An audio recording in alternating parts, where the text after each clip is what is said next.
ಸ್ವಾಮಿ ಒಂದು 47 ರಾಜಕೀಯ ವಿಶೇಷ ಇದೆ. 15 ಬಡ್ಜೆಟ್ ಮಂಡಿಸಿದ್ದಾರೆ ಅಂದ್ರೆ ಅವ್ರ ತಾಕತ್ ಅರ್ಥ ಮಾಡ್ಕೋಬೇಕು ಸರ್. ನೀವು ತಾಕತ್ ಅರ್ಥ ಮಾಡ್ಕೋಬೇಕು.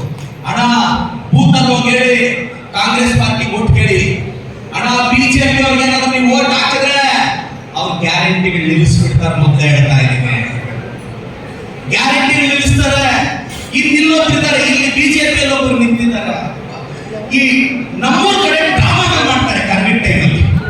ಈ ಡ್ರಾಮಾ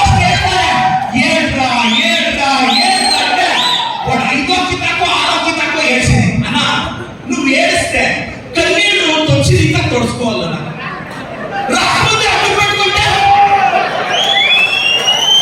ನೀವು ಕಣ್ಣೀರು ತಾರಿ ತೊಡ್ಸ್ಕೊಳ್ಳಿ ಹಾಕುಟ ಖರ್ಚಿ ಹಿಂಗೆ ಕಣ್ಣೀರು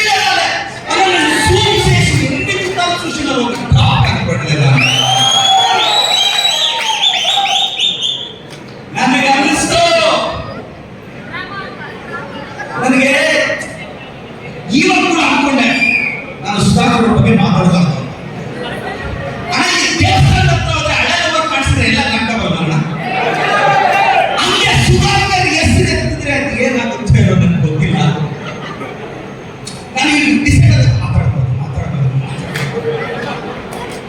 ನನ್ನ ಕೈಲ ಆಗ್ತಿಲ್ಲ. ಈಗಿಲ್ಲ ವಯಸ್ಸು ಹೋಗ್ತಾ ಈಗ 4 ಗಂಟೆ ಮಾತಾಡಿದೆ. ನೆಕ್ಸ್ಟ್ 5 ಗಂಟೆಗೆ ಬಗ್ಗೆ ಮಾತಾಡಿಲ್ಲ. ಅಸೆಂಬ್ಲಿ ಬೇರೆ ಸುಸ್ಕೊಂಡ ಕೆಲಸ.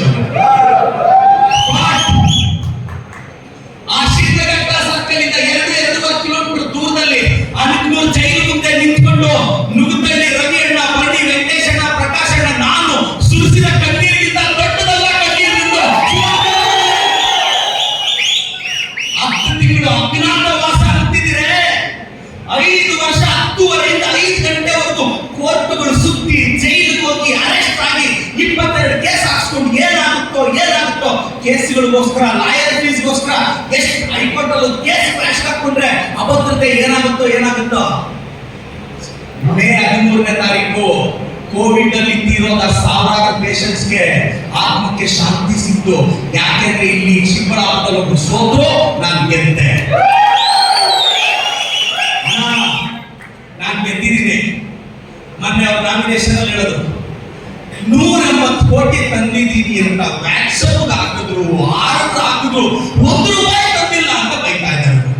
ಅಣ್ಣ ಚಿಕ್ಕಬಳ್ಳಾಪುರ ಗೌರ್ಮೆಂಟ್ ಹಾಸ್ಪಿಟಲ್ ಡಯಾಗ್ನೋಸ್ಟಿಕ್ ಸೆಂಟರ್ಗೆ 8.5 ಕೋಟಿ ರಿಲೀಸ್ ಆಗಿದೆ. ವ್ಯಾಕ್ಸಿನ್ ಓಪನ್ ಮಾಡಿ ನೋಡ್ರಣ, ನಾವು ಹಾಕಿದ್ದೀವಿ. ಕಂದಮೂರ ಕೆರೆಗೆ 138 ಹಳ್ಳಿಗೆ ವಾಟರ್ ಫಿಲ್ಟರ್ಗೆ ನಮ್ಮ ಸಿದ್ದರಾಮಯ್ಯ ಸಾಹೇಬರು ನನಗೆ ಸರಿಸುಮಾರು 200 ಕೋಟಿ ಅನುದಾನ ಕೊಟ್ಟಿದ್ದಾರೆ. ನೀವು ನನ್ನ ನೋಟ್ ಹಾಕಿ ಗೆಲ್ಸಿದ್ರಿ, ನಾನು ಸುಮ್ಮನೆ ಕುತ್ಕೊಂಡಿದ್ದೀನಿ ಅಣ್ಣ. ನನ್ನ ತಾಯಿ ಹೆಸರಲ್ಲೇ ನೀವೇ ಹೇಳಿ ಕಾಂಗ್ರೆಸ್ ಪಾರ್ಟಿನೇ.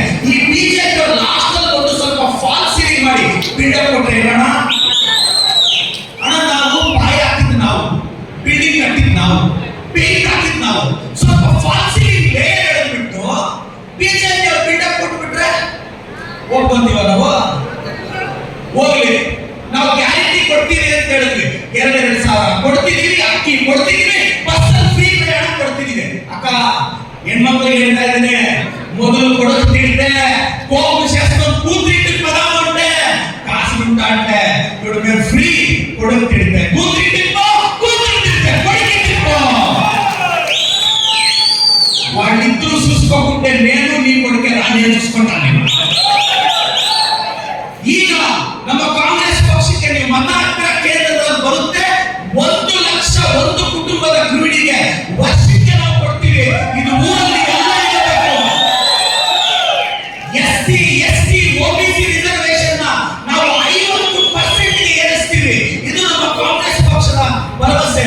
ಇವತ್ತು ನಾನು ಎಲ್ಲರಿಗೂ ರಿಕ್ವೆಸ್ಟ್ ಮಾಡೋದಿಷ್ಟೇ, ಕಾಂಗ್ರೆಸ್ ಪಕ್ಷ ಬಂದ್ರೆ ಸಾಮಾಜಿಕ ನ್ಯಾಯ, ಬಡವರ ಹೊಟ್ಟೆ ತುಂಬಿಸ್ತೀವಿ, ಬಡವರು ಕಣ್ಣೀರು ಒರೆಸ್ತೀವಿ. ಈ ಬಿಜೆಪಿ ಅವರು 2.5 ಲಕ್ಷ ಕೋಟಿ ಅದಾನಿ ಅಂಬಾನಿಗೆ ಟ್ಯಾಕ್ಸ್ ಬಿಟ್ರೆ ಆರ್ಥಿಕತೆ ಏನಾಗುತ್ತಂತೆ. ನಾವು ಮನೆ ಇಲ್ಲದೆ ಇರೋರಿಗೆ, ಅಕ್ಕಿ ಇಲ್ಲದೆ ಇರೋರಿಗೆ, ಜೀವನಕ್ಕೆ ನಡೆಯೋರಿಗೆ, ಕಷ್ಟ ಆಗೋರಿಗೆ 2,000 ಅಕ್ಕಿ ಕೊಟ್ಟರೆ ಆರ್ಥಿಕತೆ ದಿವಾಳಿ ಆಗುತ್ತೆ. ನಿನ್ನೆ ಸ್ಟೇಟ್ PUC ರಿಸಲ್ಟ್ ಅಲ್ಲಿ ಒಬ್ಬ ಆರ್ಟ್ಸ್ ಹುಡುಗ ಸ್ಟೇಟ್ ಫಸ್ಟ್ ಬಂದ. ಆ ಹುಡುಗ ಹೇಳ್ದ, ಇವತ್ತು ಗೃಹಲಕ್ಷ್ಮಿ ಬಂದಿರೋ ದುಡ್ಡಲ್ಲಿ ನಮ್ಮ ಅಮ್ಮ ಫೀಸ್ ಕಟ್ಟಿ ನಾನು ಓದಿಸಿದ್ರು ಅಂತ. ಇದಕ್ಕಿಂತ ನಿದರ್ಶನ ಬಿಜೆಪಿ ಅವರಿಗೆ ಬೇಕಾ? ಇವತ್ತು 1,800 ಕೋಟಿ ಖರ್ಚು ಮಾಡಿ ಅಂಬಾನಿ